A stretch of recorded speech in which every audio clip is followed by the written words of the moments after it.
Hi, lovely to see you again today. This is Spirit Guided Marriage. We are going to talk today again about marriage and how it is a blessing to be married. Right. So it's lovely to see you. You are all welcome if you're going to be joining us today. We talked last time about communication, so we are continuing today. On the topic of communication.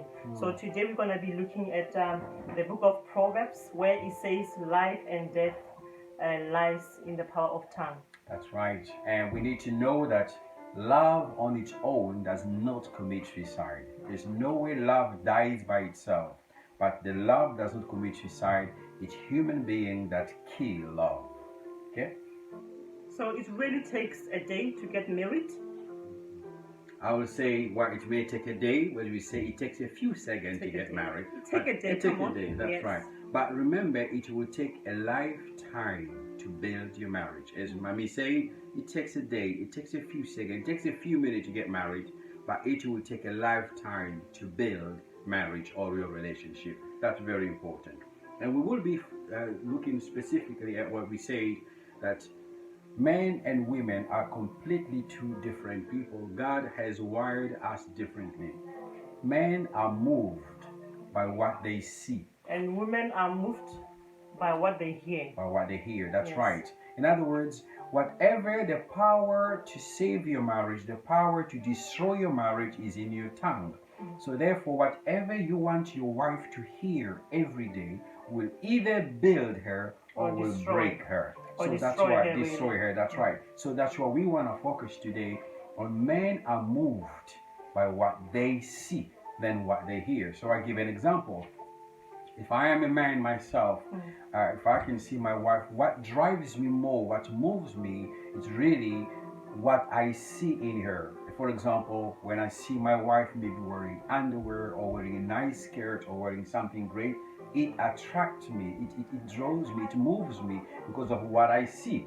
I always like to give an example when we go to the shop to do some shopping, and when my wife buys a dress, and then even if it's in a dress room for ladies, I want her to come out, because when she comes out, when I look at her, then I get moved by seeing her. So we are moved by what we see. Whereas women, and we are really moved by what we hear as women. I think women can agree with me.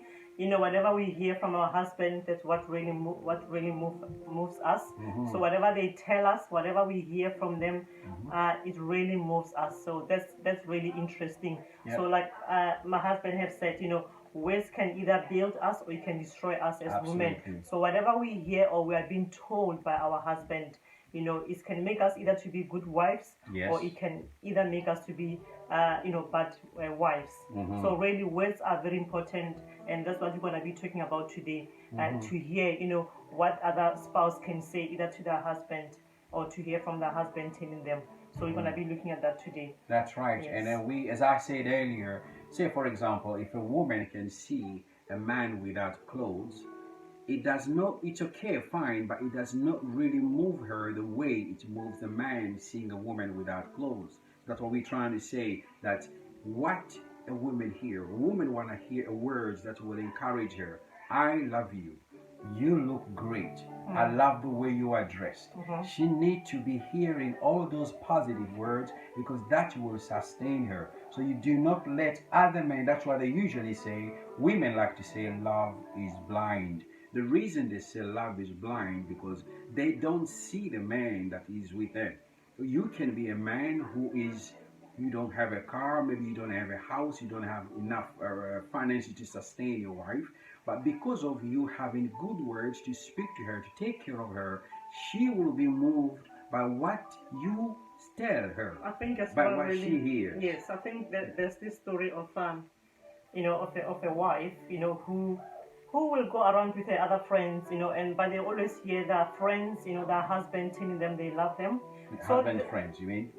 Yeah, so this wife really, she missed hearing his husband telling her that he loves her. So she never heard his husband telling her, I love you. But when she's with her friends, she will hear the husband of her friends telling them that they love her. So she once asked his husband to say, do you really love me? You know, and the husband told the wife to say, you know, as long as I'm in this house, know that I love you. As long as I have not moved out of this house, I'm still with you. I still love you. You know, but what the wife really missed was to, you know, to hear, you know, the husband telling her that I love you, because those words, you know, just means a lot to the wife. You know, it makes her to be very, very important. So really, husband, you've got the words in your mouth. You know, you can build your wife. You can make your wife to be, you know, to be happy woman, just you by telling them words. The words that will really change her. Yes, absolutely. yes. Telling her, I love you, it costs you nothing. It does not mean that you just do love and stay with her. I'll give you an example.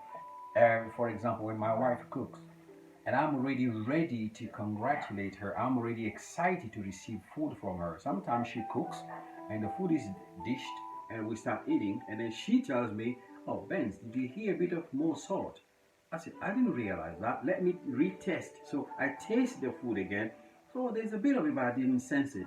The reason is, once she was cooking, I was already excited that my wife is cooking for me. So I was already, the love already covered all the salt bit in the food. I would not even sense the salt. Why? Because when she cooks, oh, that is lovely food. That is nice.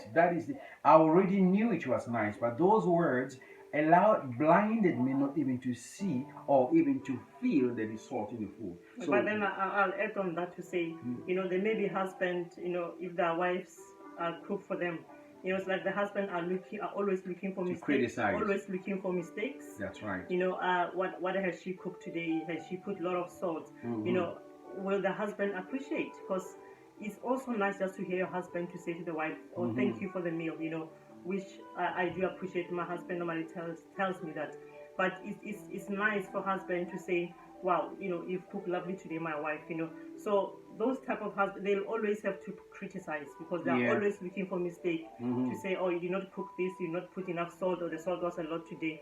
So it's always become now a war in the house about food, that did not cook what I wanted today. Absolutely. You know, but it's the fact that the woman had that time to cook. You know, you can as appreciate that she's done the hard work in the kitchen. Absolutely. You know, you don't just focus on the salt or the chili in the food, but the overall work that your wife has done. She needs to hear a word of appreciation that, well done, my wife, I love the food, it's been great. Then you standing on a negative side and being critical on the food that your wife has cooked. So that's why we are trying to say a woman is always moved by what she hears. And another thing I was going to mention, sometimes insulting your wife, saying words that will destroy her. You know, a woman can be destroyed, can go into heart attack, into stress, into anxiety because of a single words you have used. The Bible tells us that women are weaker vessels. When they mean weaker, they don't really necessarily mean physically, but they mean emotionally. So any words you speak to your wife, let it be the word that will build her, that will sustain her. It's not be a word that will put her down or belittle her because of what you are saying. So control everything you say. Some men telling the woman, you're fat, you're skinny, you're this. We cannot insult our woman. The advice is, you know, wake up with her in the morning. Wake up with your wife in the morning, go for running. You know, just encourage her. Run with her in the morning. You know, start buying healthy meal in the house. You know, you know, I'm a good person. You know, I always have to tell my husband if he gain weight. You know, and I'm good in that. You know, but he never tells me that. You know, to be honest with you, I don't even trust him in asking him. I think I've gained weight because he never give me the right answer. You know, he'll always say, "Oh, you're okay, you're okay." Great, yeah. You know, so even my daughter is the same. You know, when I ask my daughter, I think I've gained weight. You know, oh, mommy, you're okay. So really, I struggle who to ask, because my husband, for him, everything about me is fine. It's perfect. Know, he never find anything wrong. So I wish, you know, this will change from today to say, you have gained a bit. You know, he doesn't tell me that, but which I do tell him. So, you know, it's about, you know, it's encouraging, but telling each other nice way to say, my wife, hey, I think you've gained here. You know, let's start running in the morning, or let's do something else. But to tell him in a nice way, in a polite way. Yeah, in a polite way. Because I've had a friend of ours, you know, just saying how, you know, the wife or the husband can tell me in a nasty way that why you have gained weight. Those weights will hurt. That will destroy will hurt your the wife. wife. And remember, as we said earlier, no love on its own cannot commit suicide. We are the people that kill love. We are the one that destroy love. So love doesn't commit suicide. And then we said earlier again to say, listen, the same words you have used to win your wife so that you can have a relationship together, the same words you are using in your relationship will destroy her and will cause you to be broken apart. So control what you speak to your wife. Think about it. What I'm saying, is it going to bless her or is it going to belittle her? What I'm going to say is going to bless him or is going to belittle. There is a power in the tongue. Yeah, there's a power in the tongue. You know, whatever we say in our mouth, if we say positive, positive will take place in our lives. When you say negative, negative will take place in our lives. You know, I had someone said, the husband was telling them, you're a wicked woman, or you're evil, or you're nothing. You know what's going to happen to the woman? She will be nothing. She will be nothing. She will be wicked because you have sown a seed. There's a power in what we say. And I think, you don't have to be a Christian. You don't have to be a believer. Everyone, they can tell you, I work at school, kids will say those things that, my mom told me this. It doesn't mean have to be husband or a wife. Yes. My mom told me this, my dad told me this, I'm useless, I'm not clever. So now think about it, you and your wife, you are one, Absolutely. So you have to tell your wife you're useless. You're useless. She will be useless. And you also will end up becoming useless. So you'll be responsible. That's right. Because you have told your wife she's useless. So she become useless. Don't blame her because you are the problem as a husband because you told her that you are useless, you are nothing. Whereas really she's doing everything in the house. She's trying to be the best woman she can. So it's really good for the husband to to encourage their wives and say positive things to them. And it doesn't need to be positive things. My husband is good in communicating non-verbally. He'll do a lot of things in the house. Absolutely. Not even just to hear, but just to. I know he talk about husbands are good in sing, but I think even in the wives as well, just them sing, it's encourage them. He's good in touching. Sometimes I just take him as a joke now because every time in the house, everywhere I go, I pass, he'll touch me whatever way. I'm not gonna say where, but he's good in that. Sometimes I finish off ideas of life. I don't laugh anymore now because before it would be like, come on. But now he does it every minute in the house, whatever in the kitchen. He just loves touching, So just even that, is make wife to be. Don't be too much excited now, okay? Well, I'm just listening. You are listening, okay? So it's gonna be doing it worse now, I think, from today. But he loves that. He just loves touching, And I think he gave the same example when you go to shop to do just shopping, clothes shopping. He'll want me to come outside. I'll go to the fitting room, try my clothes, and he'll want me to come outside.